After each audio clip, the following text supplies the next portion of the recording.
Oh crap, he's too big. Alright, welcome to the review, everyone, for the SH MonsterArts MechaGodzilla 2021 from Godzilla vs. Kong.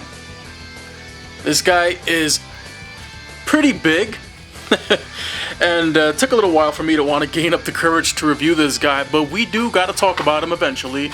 So what better time than now? I'm sure most of you have waited long enough to get my opinion on this guy, and well, what can I say? He's a MechaGodzilla, alright, and a very interesting concept, character. I loved him in the movie. I just wish he wasn't so easily dispatched. I'm sorry, spoilers. But yeah, at first when he was announced, I was like, alright, that's the MechaGodzilla I'm gonna get. Kong, what the hell's your problem, buddy? What's the matter with you? Kong, you alright, buddy?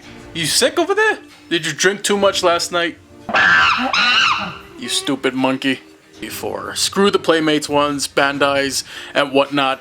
This was the one I wanted, and date was expected, of course. It was a really long wait for this one to come out, and I finally got him. And what can I say?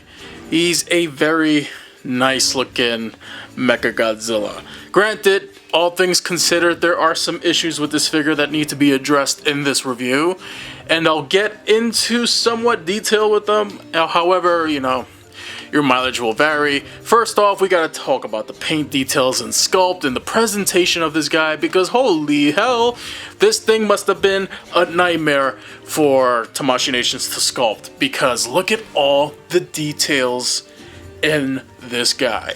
Now, I love how there's lots of different like colors of gray and silver in here that really do add to the overall presentation of this guy. Now, let's face it, it is kind of basic to look at, but we've never had a MechaGodzilla that was like full neon colors.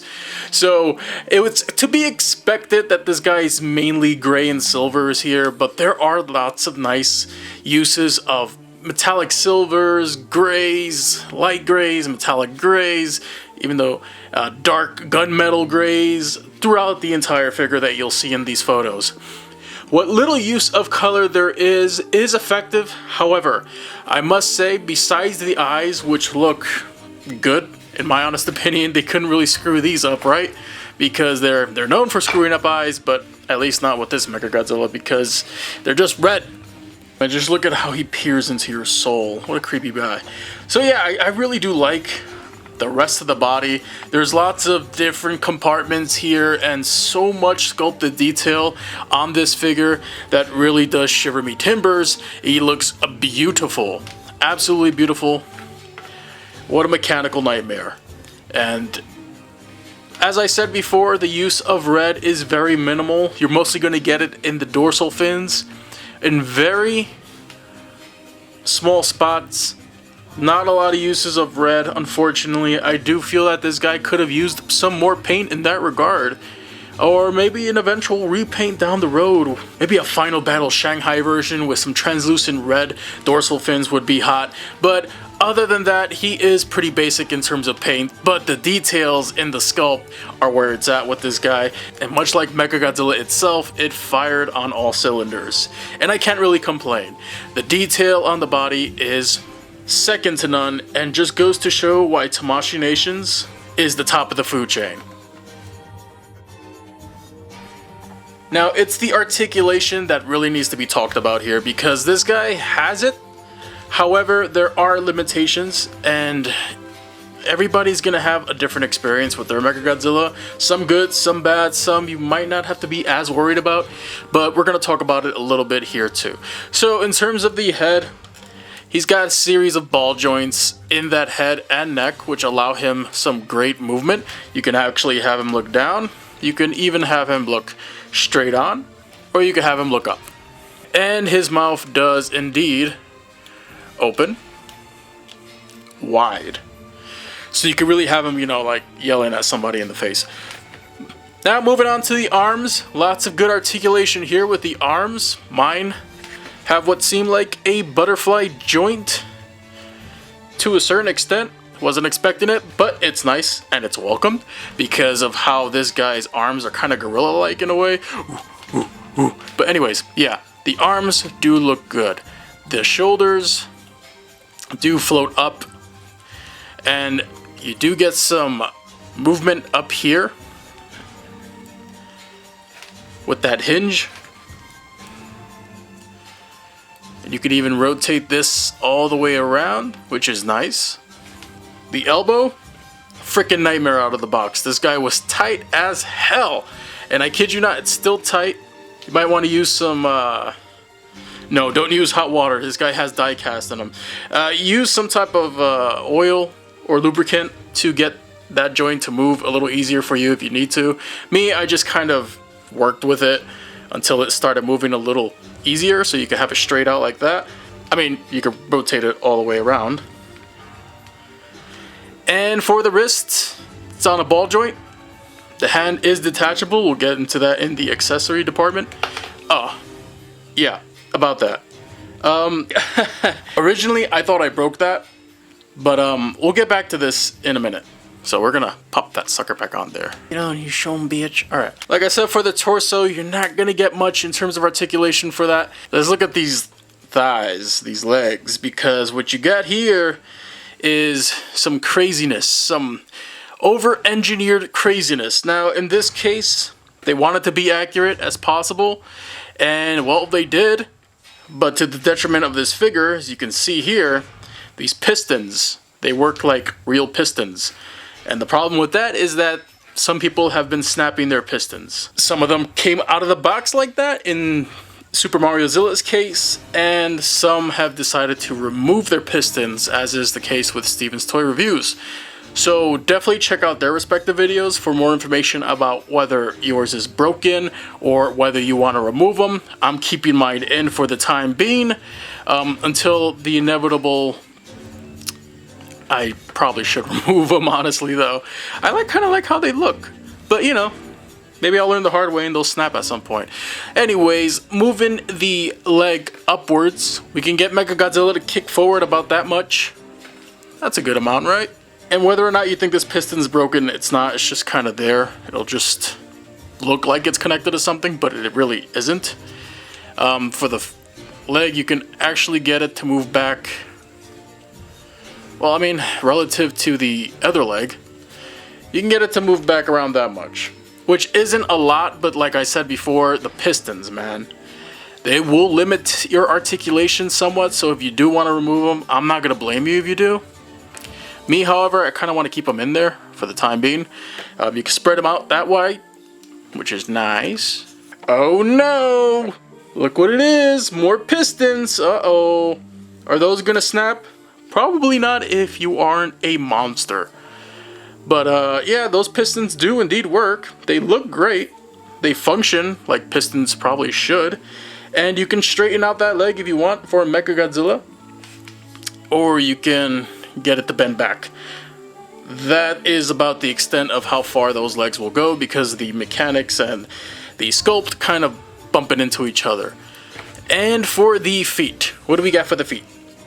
Got a lot of die cast in this guy, maybe around the chest. Some of the shoulder joints are die cast, but the feet are definitely die cast because they're the coldest part of the figure. And there's a lot of good articulation with that foot. And thankfully, since it is die cast, it'll allow you to support MechaGodzilla in pretty much any pose you kind of want to. Why does he look like he dropped a sick joke? Last but not least, we gotta talk about the tail. This is my favorite part of the figure. And you can see why in my unboxing, I was moving this thing around like no tomorrow. Now, you're not gonna feel much in terms of strain from this tail, because look at me move this guy like a snake. You know what I mean? Like, this thing moves and grooves and is smooth.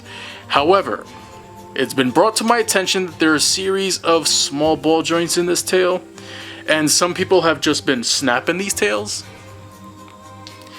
I haven't heard a lot of reports about it, but Vinny was making me aware of it, so you might not want to ham-fist it and be as crazy with it as I am in this review, but I'm just showing you basically the range for the sake of the review of how well this tail moves.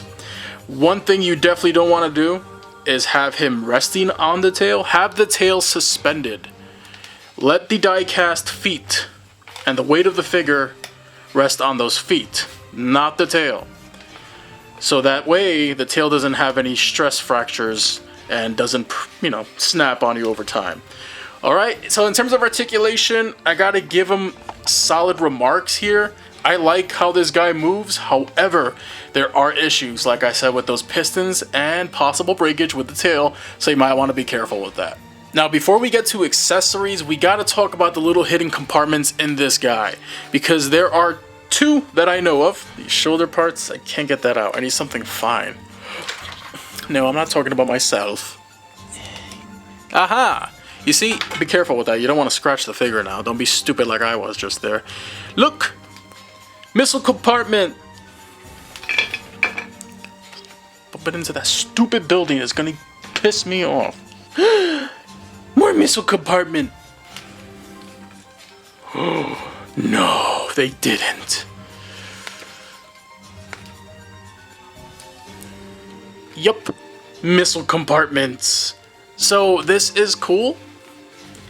Very minor additions, but it's the little things that count. I appreciate it. Thank you for doing this, Tamashii Nations. You did a little extra here where you really didn't have to. You could have, waited for a, like I said, Final Battle Shanghai version, which is totally not happening as far as I'm concerned. But hey, it's there, so if you want to have MechaGodzilla kind of like ready to fire his laser and missiles, you can do that. But unfortunately, there are no beam effects for this MechaGodzilla, so you can't really fire his laser unless you have another figure's beam effect, which I'm sure you have something lying around, or somebody will make you a custom if you commission them. He does come with these clenched hands. However, why didn't they make his fingers articulate? What was the engineering snafu there? Now granted, this is cool.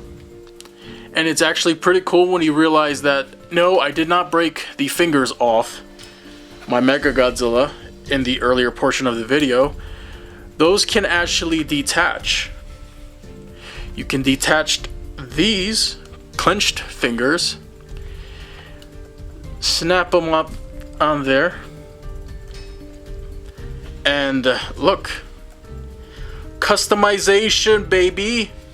This is not something you see Tamashii Nations do very often. However, they did do it here. It's pretty cool if you ask me. Me personally, it doesn't really shiver my timbers as much as as much as actual articulation would have. But it's nice that it's there. Oh, god dang it. Oh man, that's tight. I can't get that out. So yeah, I mean, the option is there if you want to swap out the whole hand, or if you just want to swap out the fingers. Yeah, I'll leave it up to you. Me personally, would have preferred finger articulation, but it's nice that they actually did this. You know what I mean? So yeah, in terms of size comparisons, here he is with the 2021 Kong and Godzilla. Obviously I have Godzilla hunched over because... Who's texting me? No, sorry. Here we have 4 generations of MechaGodzilla, starting with the original 1974 version, as well as the MechaGodzilla from the Heisei era, and of course, Final Battle Heavy Arms Kiyu from Tokyo SOS. I can't believe, why did I say Final Battle? Here we have him next to the SH Figuarts Ultraman Orb Origin, and the new SH MonsterArts Godzilla Ultima, who you would think is taller, but he's not. However, this guy makes up for it in the tail. Yeah. The tail actually trumps MechaGodzilla in terms of size, but it trumps everything else on my shelf too. Yep, he's a pretty big boy, this MechaGodzilla. Can't wait to review this guy too. Actually, I can. This guy's a nightmare. In a good way. Alright, final verdict time. We've talked about the paint details in Sculpt. I'm a big fan of them. I would have liked a little more red here and there, but hey, maybe a future repaint will get that. I like the little compartments they threw there for the missiles, the engineering. However, there are some oversights here that could have been fixed and addressed before mass release, such as the pistons. Not really being necessary, but hey, they want it to be as accurate as possible, and in this case, I'm not really going to complain. However, if your pistons are damaged, then I really do feel for you. Please be careful with yours. If they're not, And in terms of the tail, like I said, it's a beautiful moving tail, however, don't stress it. In terms of size, he's big. Really big and really nicely compact too with that smaller tail. In terms of accessories, I do appreciate the customization with the optional fingers and hands. However, it would have been nice if we got a new beam effect with this guy. Unfortunately, that's not the case. Now, is he worth the asking price that's going for on Big Bad Toy Store? I think it's $159.99. It's not going to get any cheaper from here. So if you're a fan of this MechaGodzilla design, definitely pick him up now, because with this line, nothing gets cheaper. However, I will say, I do think maybe $20 off this guy would have probably been better, especially considering the lack of accessories, but I don't know. I don't feel regretful for paying what I did for him, and you probably won't either if you're a fan of this design. So anyways, that's my final verdict for this SH MonsterArts MechaGodzilla 2021 from Godzilla vs. Kong. Anyways, I hope this review was helpful and enjoyable for all of you. If it was, don't forget to hit the like button, share the video with some of your— wait a minute, that's coming at the end card. What? Just don't forget to hit me up on the Cess Arcade if you want to support that channel as well. I really do appreciate it. And of course, collect everything, connect everything. I should probably drop that tagline. Anyways, thanks again for watching, everybody. I'll see you all very soon. Thanks for tuning in. If you enjoyed and would like to see more videos like this, hitting the like button, sharing the video, commenting, and subscribing will help us defeat the evil algorithm. And if you enjoy video games, I have a dedicated channel just for that, so I hope to see you there.